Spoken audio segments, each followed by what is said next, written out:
কোচবিহারের শীতলকুচিতে নতুন ব্রিজ, বুড়াধরলা নদীর ব্রিজ মাস 6 আগে ভেঙে পড়ে। আর তারপর সেই খবরের ইম্প্যাক্ট দেখুন নিউজ 18 বাংলায়।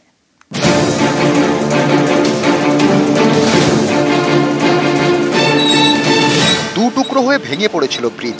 নদীর উপর ভাঙা ব্রিজের ওপর দিয়ে যাতায়াত করছিলেন স্থানীয়রা। কোচবিহারের শীতলকুচির গোসাইরহাট গ্রাম পঞ্চায়েতের বুড়াধরলা নদী, এই নদীর ওপরই ব্রিজ ছিল। গত বছর অক্টোবর মাসে ভারী ডাম্পারের চাপে সেই ব্রিজ ভেঙে পড়ে। এতে বিপাকে পড়েন স্থানীয়রা। সেই খবর দেখায় নিউজ 18 বাংলা। খবরের জেরে এবার তৈরি হচ্ছে নতুন ব্রিজ।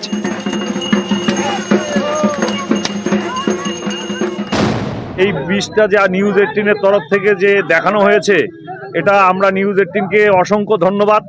অতি দ্রুততার সহিত উত্তরবঙ্গ উন্নয়ন পর্ষদ থেকে সূচনা হয়ে গেল, কাজ হবে, তা আমরা নিউজ 18 বাংলাকে আমরা ধন্যবাদ জানাই। ব্রিজের একদিকে গোসাইরহাট, অন্যদিকে খেংচি গ্রাম। প্রায় 20,000 মানুষের বড় ভরসা এই ব্রিজ। আমাদের তিনটে এলাকার বা তিনটে অঞ্চলের লোকের এইটা যাওয়ার মেন প্রাণ কেন্দ্র রাস্তা। এই ব্রিজটা ভাঙাতে এত এলাকার মানুষের খুবই অসুবিধা হয়েছে। উত্তরবঙ্গ উন্নয়ন দপ্তর যে এই ব্রিজটার উদ্বোধন শিলান্যাস করলো, মানে এত এলাকার মানুষের খুবই উপকার হলো। কোচবিহার থেকে রাজেশ দাস, নিউজ 18 বাংলা। 7 তলা নতুন ভবন, এক ছাদের তলে আদালতের সব রকম কাজ হবে। আলিপুরদুয়ার জেলা আদালতের নতুন বিল্ডিং উদ্বোধন এখন সময়ের অপেক্ষা। এটা আলিপুরদুয়ার জেলা আদালতের নতুন বিল্ডিং।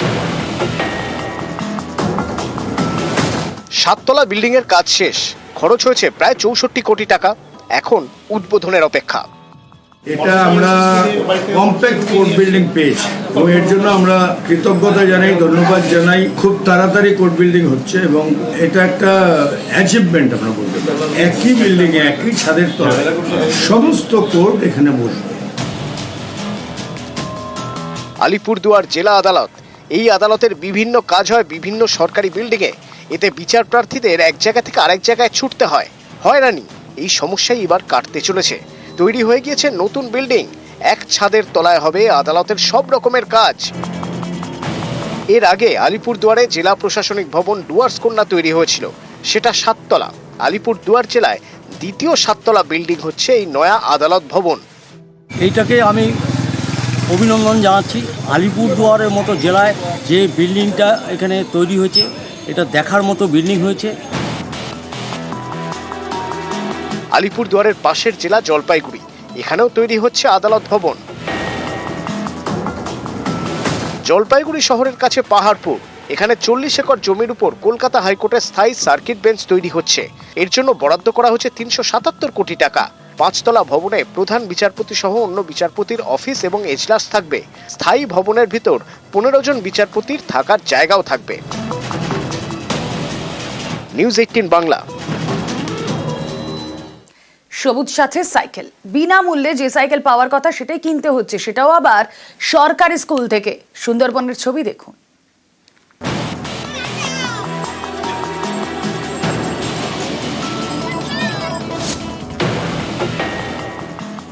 পড়ুয়াদের সুবিধার জন্য বিনামূল্যে সাইকেল দেয় রাজ্য সরকার। সবুজ সাথীর সাইকেল। সুন্দরবনের সরকারি স্কুলে এই বিনামূল্যের সাইকেলই কিনতে হচ্ছে। দক্ষিণ 24 পরগনার সুন্দরবনের পাঁচুয়াখালী হাই স্কুল। কুলতলির এই স্কুলেই সবুজ সাথী প্রকল্পের সাইকেল পেতে টাকা দিতে হচ্ছে। পড়ুয়াদের থেকে নেওয়া হচ্ছে 100 টাকা করে। সাইকেল নিয়ে যাচ্ছ, কত টাকা নিলে? 100 টাকা। কোন স্কুল থেকে? পাঁচুয়াখালী হাই স্কুল। প্রশ্ন কি করবো, হেড স্যার চেয়েছে আর উনি প্রতি বছর নেয়, কারণ আমরা নিয়েছি, আমরা জানি 100 টাকা করে নেয়, এর জন্য আবার কি প্রশ্ন করবো। কি পারপাসে নিচ্ছে তাও বলে না?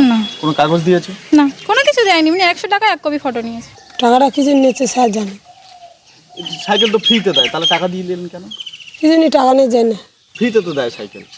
ফ্রিতে দেয়, কি জন্য দেয় সেটা স্যারেরা জানে। টাকা না দিলে সাইকেল। প্রধান শিক্ষক মেনেও নিয়েছেন এভাবে টাকা নেওয়ার নিয়ম নেই, তাহলে নিচ্ছেন কেন? আমরা সিদ্ধান্ত নিয়েছি এইভাবেই, যে আমাদের গাড়ি খরচ করে এই জিনিসটা নিয়ে যেতে হয়। এই খরচটা বাঁচাতে গেলে স্কুলের তেমনি আমরা ফিজ অনেক কম নেই অন্যান্য শহর বা অন্যান্য জায়গার ক্ষেত্রে, এই না হলে আমরা পেরে উঠছি না, সেই জন্য আমরা নিই। সরকারের দুর্নীতি হতে হতে এমন জায়গায় পৌঁছে গেছে যে স্কুলকে 100 টাকা করে নিতে হচ্ছে। পশ্চিমবঙ্গ সরকার দেনায় ডুবে গেছে, সেজন্য কি 100 টাকা করে নিয়ে ছাত্রদের এই টাকা পূরণ করবে?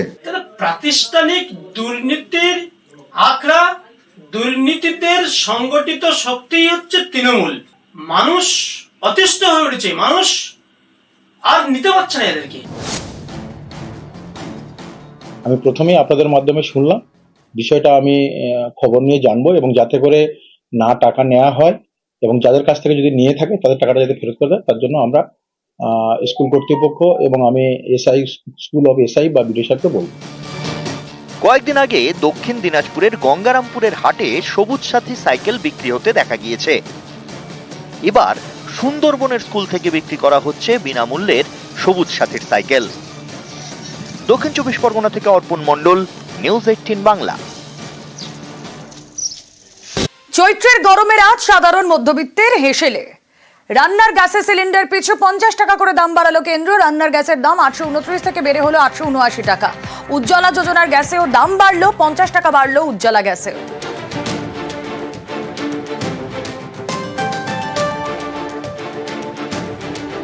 কেন্দ্রীয় পেট্রোলিয়াম মন্ত্রী হরদীপ সিং পুরী তিনি কি বলছেন এই নিয়ে একবার শোনা যাক।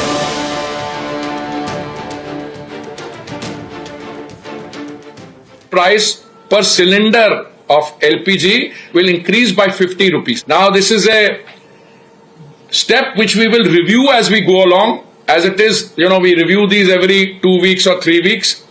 That excise increase is intended to compensate the oil marketing companies 43,000 crore that they have incurred as a loss on the gas part of it.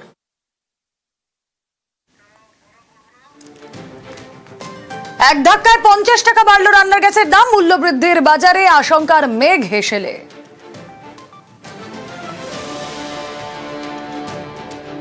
আমাদের পক্ষে অনেকটাই অসুবিধা, কারণ আমরা মধ্যবিত্ত, আর এটা নিত্য প্রয়োজনীয় জিনিস। এই গ্যাসের দাম এভাবে 50 টাকা বাড়াতে আমাদের পক্ষে খুবই অসুবিধা হবে। মাসে আমাদের একটা বাজেটের মধ্যে আমাদের চলতে হয়, সেখানে আমাদের পক্ষে অনেকটাই অসুবিধা। এইভাবে মাঝে মধ্যেই খালি বেড়ে যাচ্ছে দামটা, আবার 50 টাকা এইভাবে বাড়াতে আমাদের সত্যি অসুবিধা হয়ে যাবে। আমরা চাচ্ছি যে আগের দামে ফিরে আসুক, কারণ এতটা এইভাবে বাড়লে আমাদের খুবই অসুবিধা হবে। দ্রব্যমূল্য যেভাবে বৃদ্ধি পাচ্ছে, সাধারণ মধ্যবিত্তদের খুবই এর প্রভাব পড়বে আমাদের দৈনন্দিন জীবনে। কারণ গ্যাস ছাড়া তো আমরা এখন তো কিছুই হবে না গো, কোনো খাবারই তো তৈরি হবে না। তাহলে এখানে তো এর প্রভাব তো আমাদের দৈনন্দিন জীবনে পড়বেই। এমনিতে তো 843 টাকা মতো বোধহয় নেয়, 842 টাকা 50 পয়সা বোধহয় দাম। ওই 50 পয়সাটা ফেরত দেয় না, তারপরে ওদের চার্জও আছে একটা। কিন্তু আমি কেন, অনেকেই মধ্যবিত্ত যারা আছে তাদের অসুবিধা হবে। গ্যাসের দাম বৃদ্ধি হলে টোটাল সব কিছুই বৃদ্ধি।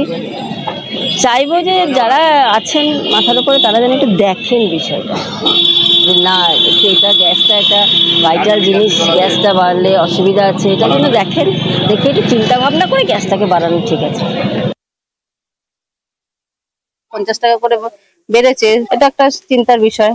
আমরা দিন আনি দিন খাই, কাকে গিয়ে বলবো যে এটা যে অসুবিধা হচ্ছে? সরকারের কাছে আবেদন, তারা যদি মানুষের ভালো চেয়ে থাকে তাহলে সবকিছুর দিকেই একটু নজর দিক। বলবো যে গ্যাসের দামটা আরো কমানো হোক, কি করে মহিলারা বাঁচবো? তাহলে আয়টা তো বাড়ছে না, আয়টা তো দিনে দিনে যা তার থেকে জিনিসের দামও বেড়ে যাচ্ছে, তাহলে হবে কি করে?